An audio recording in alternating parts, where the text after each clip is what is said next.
குளித்தலை அருகே சிறுமியை காதலிப்பதாக கூறி அவரிடம் பாலியல் ரீதியாக தகாத முறையில் நடக்க முயன்ற இளைஞரை மகளிர் போலீசார் போக்சோவில் கைது.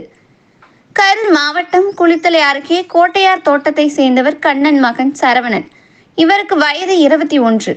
இவர் கூலி வேலை பார்த்து வருகிறார். இவர் அதே பகுதியில் வசிக்கும் திருச்சி தனியார் கல்லூரியில் 1ஆம் ஆண்டு படிக்கும் 16 வயது சிறுமியை காதலித்து வந்துள்ளார்.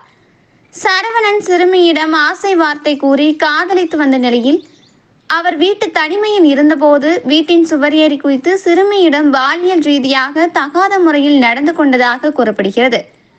இது குறித்து சிறுமியின் தந்தை குளித்தலை அனைத்து மகளிர் காவல் நிலையத்தில் அளித்த புகாரின் பேரில் இன்ஸ்பெக்டர் மகாலட்சுமி சட்டத்தின் கீழ் வழக்கு பதிவு செய்து சரவணனை கைது செய்தனர்.